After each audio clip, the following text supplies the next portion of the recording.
धन्यवाद सभापति महोदय।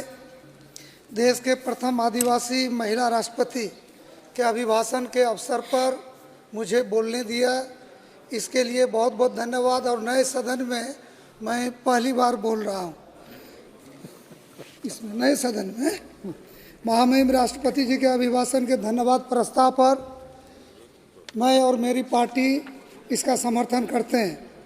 सभापति महोदय, आज 21वीं सदी के नए भारत के लिए नई परंपरा के निर्माण संकल्प के साथ आज़ादी के 75 वर्ष पूरा कर अमृत काल में हम लोग प्रवेश किए हैं।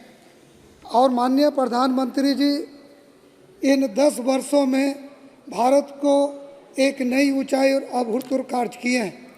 हम लोग जिस संसद भवन में आज हैं सभापति महोदय, ये संसद भवन ससमय निर्माण हुआ और आज सभी माननीय सांसद हम लोग यहाँ उपस्थित होकर बैठ करके बात करते हैं। मुझे वो दिन याद है जब इस संसद भवन का निर्माण की बात चल रही थी, कार्य प्रारंभ हुआ था, तो लोगों को इस बात की आशंका थी कि शायद ये संसद भवन ससमय पूरा नहीं होगा।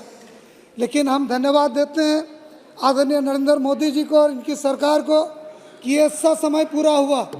और उस दिन, जिस दिन संविधान की प्रतियों को लेकर के आदरणीय प्रधानमंत्री जी, लोकसभा के अध्यक्ष, राज्यसभा के जो है हमारे उपराष्ट्रपति जी और संसदीय कार्य मंत्री प्रतियों को लेके उस संसद भवन से यहाँ आ रहे थे, उस यात्रा में मैं भी साथ था।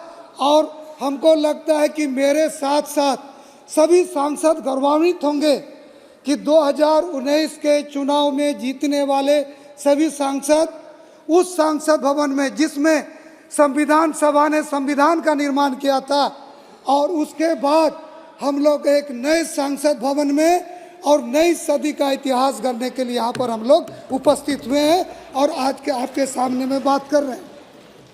माननीय सभापति महोदय, बचपन से ही नारी सम्मान के प्रति हम लोग के हृदय में और सभी सांसदों का, पूरा देश के पुरुषों का मन में ये भाव रहता था।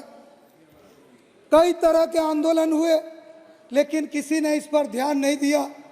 कोई सरकार नारी शक्ति के सम्मान को समझ नहीं सके, लेकिन नारी शक्ति बंधन अधिनियम ला करके देश के आदरणीय प्रधानमंत्री जी ने नारी समाज को जो सम्मान दिया, महिलाओं को जो विधानसभा और लोकसभा में 33% आरक्षण दिया है, आज देश के लिए और दुनिया के लिए मिसाल बना हुआ है। और आज इससे नारी शक्ति में वर्धन होगा और आने वाला दिन में हमारी देश की माताएं बहने देश के साथ साथ दुनिया में अपना शक्ति दिखाने का काम करेगी। सभापति महोदय, कुछ बातें दलगत होती है, कुछ बात लोगों के मन का होता है, कुछ अपने विचार का होता है, कुछ अपने जीवन का होता है। हम जो बातें कहने जा रहे हैं, शायद इस बात से हो सकता है बहुत माननीय सदस्यों के मन में कुछ बात हो कि भाई एक सांसद इस तरह से क्यों बोल रहे हैं। लेकिन आज जो हम बोलने जा रहे हैं, राम जन्मभूमि मंदिर का जो निर्माण करके, Please conclude with the... Yes, I know you are making your maiden speech. Just is a caution bill. You take one more minute. Ram जन्मभूमि मंदिर का आज निर्माण हुआ है। हमको लगता है इसको लेकर के पूरे देश में खुशी है, जन जन के मन में खुशी है। 14 वर्षों तक प्रभु श्री रामचंद्र जी पितृ आज्ञा का पालन करने के लिए वनवास में गए, लेकिन भाई भरत और अयोध्या के नागरिकों ने उनका लौटने का प्रतीक्षा किया। विदेशी आक्रांताओं के द्वारा प्रभु श्री रामचंद्र जी के जन्मस्थली को क्षति किया गया।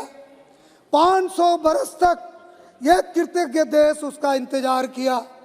देश के शासकों ने उस पर गंभीरता से कोई काम नहीं किया। लेकिन मैं यहाँ धन्यवाद देना चाहता हूँ देश के आदरणीय प्रधानमंत्री जी, देश के न्याय प्रणाली जिन्होंने ईमानदारी से काम किया। राम जन्मभूमि ट्रस्ट को भी धन्यवाद देना चाहता हूँ। उत्तर प्रदेश के मुख्यमंत्री आदरणीय योगी जी को धन्यवाद देना चाहता हूँ कि आज अयोध्या में रामचंद्र जी का भव्य मंदिर बना और 22 तारीख को रामलला विराजमान है। अब देश में रामराज आ गया है, आने वाला नहीं है, आ गया है। इस पर और एक बात इस देश के लिए मैं कहना चाहता हूं। धारा 370 के बारे में हम लोग को बोलने का मौका नहीं मिला। धारा 370 के बारे में लोगों ने कहा कि धारा 370 नहीं हटना चाहिए, लेकिन उस समय भी हम लोग का समर्थन था। और आज धारा 370 हटने से क्या फायदा हुआ, वो बातें मैं आपको बताना चाहता हूं कि धारा 370 का रहते 1992 में सभापति महोदय, जब डॉक्टर मुरली मनोहर जोशी जी का एकता यात्रा निकला था, वो भारतीय जनता पार्टी के राष्ट्रीय अध्यक्ष नरेंद्र भाई मोदी जी के कुशल संचालन में वो यात्रा श्रीनगर और जम्मू कश्मीर गया था। हाँ, मैं यहाँ खड़ा होकर के कह रहा हूँ कि दुलाल चंद्र गोस्वामी भी उस यात्रा में सहभागी था।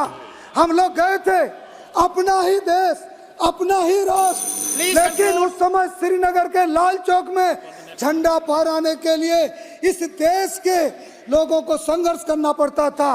लेकिन धारा 370 समाप्त होने के बाद हम भी वहां जाकर के लाल चौक में अपना सेल्फी लिए और कांग्रेस